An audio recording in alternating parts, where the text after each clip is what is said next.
La jeune fille, pour protéger son petit ami, accepta volontairement de purger une peine de 3 ans de prison, sans savoir qu'il l'avait déjà trahi. En réalité, une semaine plus tôt, son petit ami avait eu un accident en s'embrassant avec une femme mal intentionnée dans sa voiture, il renversa un passant. Pour ne pas ruiner son avenir, il appela aussitôt la jeune fille, la suppliant de prendre sa place. Il lui promit d'indemniser la victime, de s'occuper de ses parents et, une fois qu'elle sortirait de prison, de lui offrir un grand mariage. Elle le crut et accepta sur le champ. Mais à peine incarcéré, son petit ami trompa ses parents et les convainquit d'emprunter, en son nom, 500 000 € pour payer la victime. Puis, il passa ses journées avec cette autre femme, oubliant totalement la jeune fille. Or, en prison, elle fit une rencontre qui changea sa vie. Un jour, alors qu'elle était brutalisée par ses co-détenus, une chef respectée la sauva et lui dit « Agenouille-toi, appelle-moi ma reine, et je te protégerai. » Pour survivre, et aussi pour ses parents et son petit ami, elle accepta. Cette marraine n'était autre que l'ancienne présidente d'un des 3 plus grands groupes du pays. Victime d'un complot, elle devait rester 10 ans derrière les barreaux. Elle cherchait quelqu'un de fiable pour aider son fils et observa la jeune fille en secret durant un mois. Après avoir fait enquêter sur son passé et constater qu'elle était innocente, elle décida de la former. Dès lors, la jeune fille suivit un entraînement rigoureux et apprit un art martial si efficace que, dans un rayon de 5 mètres, personne ne pouvait l'atteindre. La marraine lui transmit aussi toutes ses connaissances en gestion d'entreprise, sans rien lui cacher. En un an, la jeune fille devint forte, intelligente, et parfaitement apte à diriger. La marraine jugea le moment venu et lui remit son insigne de pouvoir. « Quand tu sortiras, tu seras ma successeur et tu prendras en main le groupe Dingsheng. » La jeune fille n'osait y croire, mais la marraine insista. « Tu en es capable. » Elle sortit aussi un contrat d'investissement incluant l'entreprise du fiancé de la jeune fille. « S'il t'aime encore, donne-lui ce contrat. S'il t'a trahi, déchire-le. » Peu après, la jeune fille reçut la nouvelle de sa libération. En larmes, elle promit à sa marraine d'être digne de sa confiance. À peine sortie, elle croisa le fils de la marraine.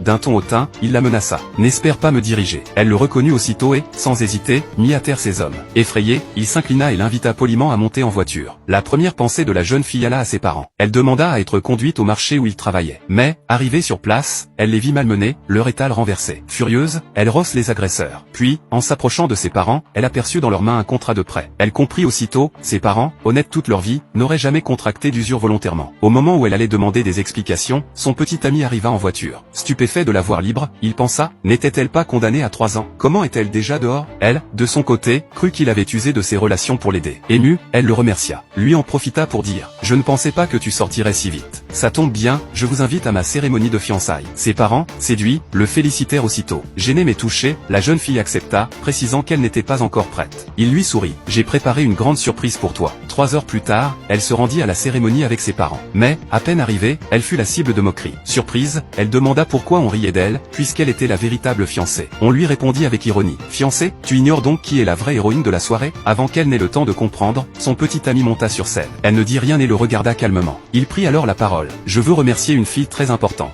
C'est elle qui m'a donné de l'espoir dans mes moments les plus sombres. La jeune fille resta figée. Elle se souvenait, à l'université, un étudiant désespéré avait voulu se jeter d'un toit. Elle l'avait sauvé, puis, en apprenant que son projet avait été plagié, elle lui avait offert sa propre idée de start-up. Grâce à cela, il avait réussi. Et il y a un an, elle avait encore sacrifié sa liberté pour lui. Elle croyait qu'il n'aimait qu'elle. Mais, l'instant d'après, son petit ami sourit et annonça. La véritable héroïne, ma fiancée, c'est elle. Et il désigna la femme perfide avec laquelle il l'avait trompée.